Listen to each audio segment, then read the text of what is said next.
మంజీరా నది పుష్కరాలు ఘనంగా ప్రారంభమయ్యాయి. తొలిసారిగా నిర్వహిస్తున్న ఈ పుష్కర ఉత్సవాలకు అన్ని ప్రాంతాల నుంచి భక్తులు హాజరవుతున్నారు. తెలంగాణలో మంజీరా నది పుష్కరాలను రాష్ట ప్రభుత్వం నిర్వహించడం లేదంటే ఈ ప్రాంతంపై పాలకులు ఉన్న ప్రేమ ఏపాటితో అర్థమవుతుందని ధ్వజమెత్తారు టీఆర్ఎస్ అధినేత కేసీఆర్.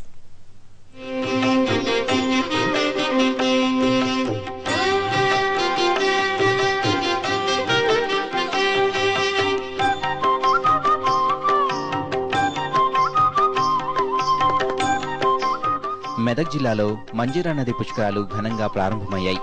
మెదక్ మండలం పేరూరు గ్రామ శివార్లోని సరస్వతి ఆలయం గరుడగంగ దగ్గర వేద పండితుల మంత్రోచ్చారణల మధ్య పుష్కరాలను ప్రారంభించారు. టీఆర్ఎస్ అధినేత కేసీఆర్ సతీ సమేతంగా పుష్కర ఉత్సవాలకు హాజరయ్యారు. MP Vijayashanti, MLA Harish Rao, MLC Naradasu, TRS నేతలు మంజీరా నదిలో పుష్కర స్నానాలు చేశారు.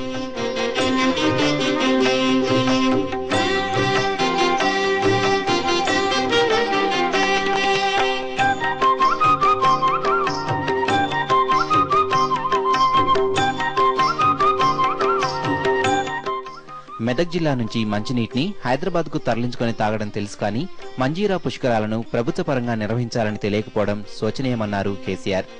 మంజీరా నదికి మహారాష్ట్ర, కర్ణాటకలలో అధికారికంగా పుష్కరాలు నిర్వహిస్తే మన రాష్ట్ర ప్రభుత్వం తెలంగాణపై నిర్లక్ష్యం చూపుతోందని మండిపడ్డారు.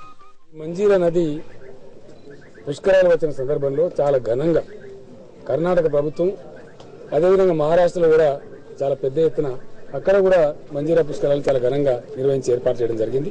కానీ ఇక్కడ బాధాకరం ఏంటంటే మంజీరా నది నీళ్లు హైదరాబాద్ మలుపుడు తెలుస్తుంది వలస పాలకులకు, మంజీరా నది నీళ్లు తాగుడు తెలుస్తుంది. కానీ మంజీరా నదికి పుష్కరాలు వేస్తే మాత్రం కనీసం నిధులు ఇవ్వడం కానీ గౌరవించడం కానీ అది లేదు. అంటే మా నది కాదు, మా దేవుడు కాదు, మా మనుషులు కాదు, మా కష్టాలు. ఈ నెల 8న ప్రారంభమైన పుష్కరాలు 19 వరకు కొనసాగుతాయి. పుష్కర సమయంలో మంజీరా నదిలో పవిత్ర స్నానం చేసిన వారికి పుణ్యం కలుగుతుందని భక్తుల నమ్మకం.